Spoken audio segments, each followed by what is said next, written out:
We're about to ride up the Eiffel Tower. Look. Woo!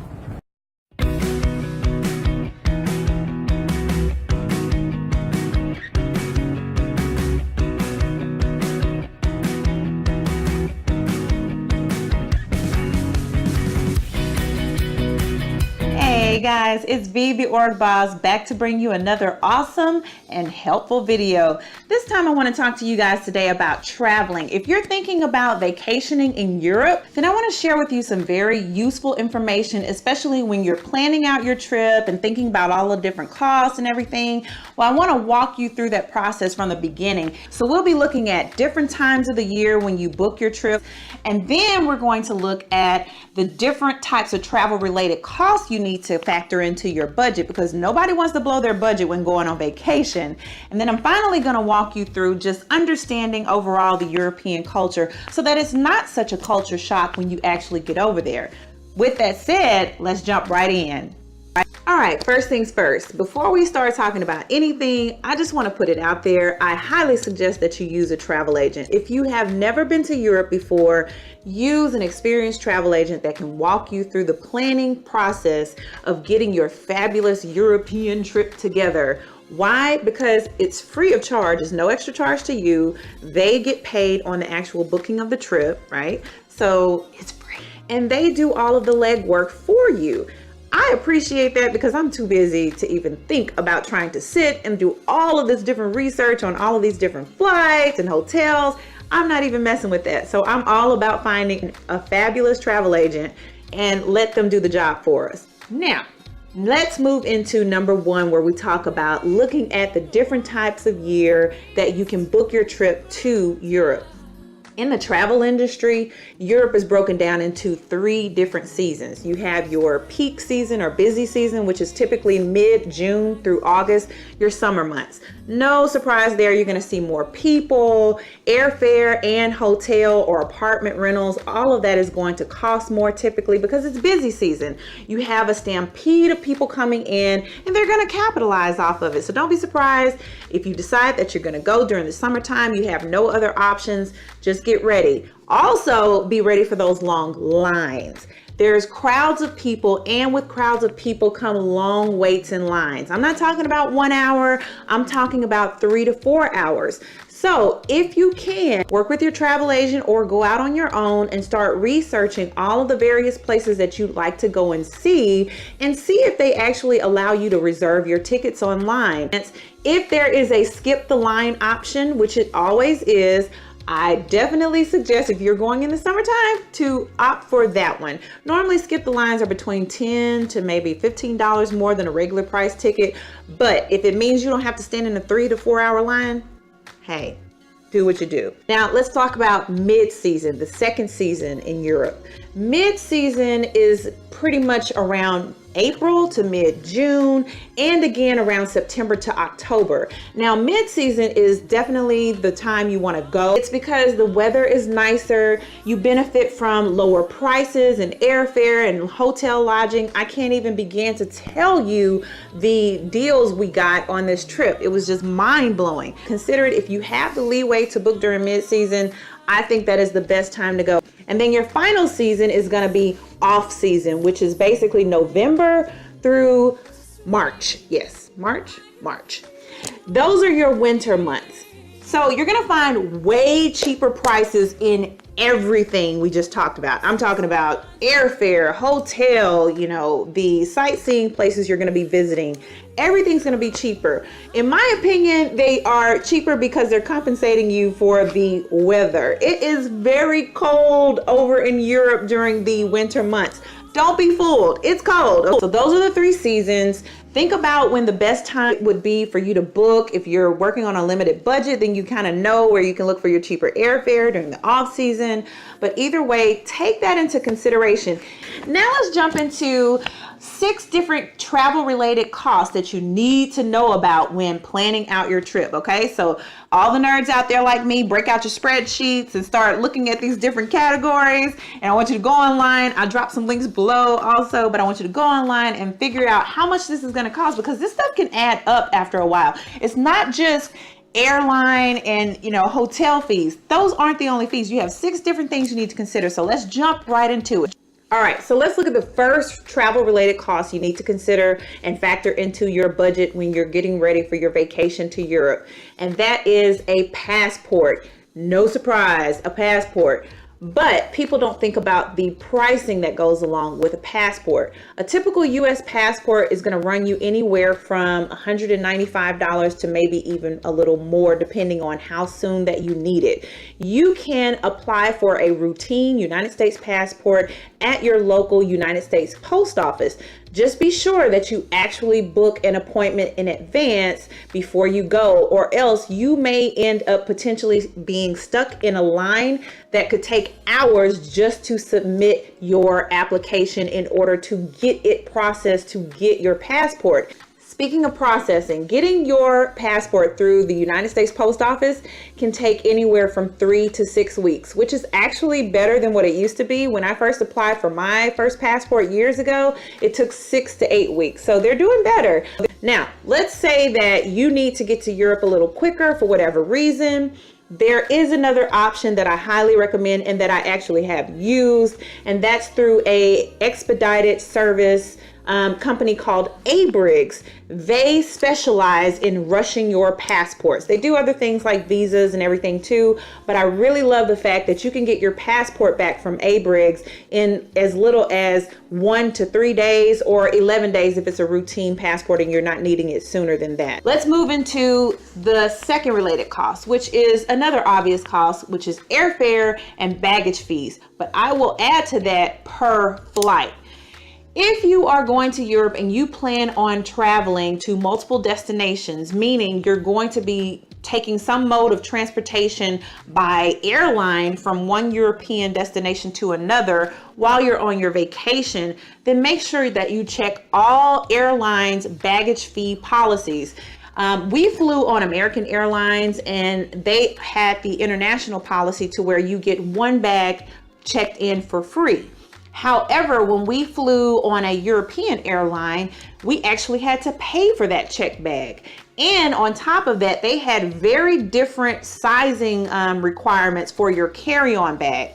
So just to say in a nutshell, be sure that you know the upfront cost for checking in bags and know that you may end up needing to check in your carry-on bag if it's not small enough to fit on the European flights. I dropped some information below on all of the various European flights because they have some really great economy European airlines that fly in between European cities that aren't necessarily available to us back in the United States of America. So I want to be sure to throw that out there as well. Make sure that you know the checked baggage fees, add all that up in advance so that you're not blowing your budget. The key here in doing all of this and sharing all of this information with you is to make sure you're staying within your budget so that you can walk onto your plane feeling great, knowing that, hey, you didn't blow your budget, you're not spending more than what you factored in. Or if you got it like that, don't worry about this video. So anyway, the third thing you need to look at is hotel lodging, okay? Regardless of whether you're doing an apartment rental, a vacation holiday home, or just a traditional hotel, you need to understand all fees associated. Why do I say that? Because there is a tourist tax that is applied to you and each person that is traveling with you during the entire stay in Europe. Surprise, surprise. A lot of people don't know that. You have a hotel rate that you're charged and you pay for. Let's say you pay for that with your travel agent up front. When you get ready to check out, you pay a tourist tax. So what do they even base the tourist tax on? It is literally based on the star rating of the place that you're staying. So if you're in a 3, 4, 5-star hotel, then you can typically expect for the price to be higher per person per day. So if you're going for 10 days and you're going with, let's say, 3 people, they may charge €6 per person per day. So that can add up. Be sure that wherever you're going in Europe, you find out if that is an additional fee.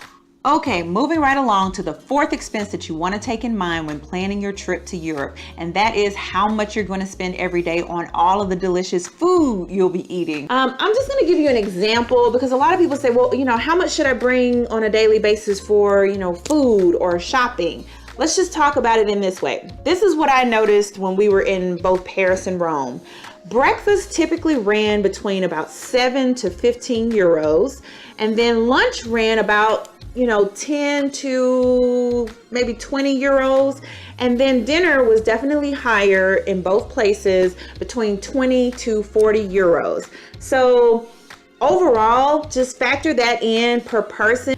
Number 5, you definitely want to consider factoring in how much you're going to be spending on souvenirs and shopping. Europe has a lot of great places to shop. I would say if you just asked me straight up and down, just factor in a couple of extra 100 euros and make sure that you put that into your budget so that you, again, do not blow your budget when you get there and you see all of the wonderful things you could buy and then you find yourself spending more money than you already planned to. The final expense that I want you to factor in is your daily transportation. Europe has a lot of different ways to get around. They have buses, they have subways, they have trains, they have hop on, hop off tourist buses. They even have Uber. If you are trying to take transportation on a budget, I would personally recommend that you at least do 1 to 2 days on a hop on, hop off bus.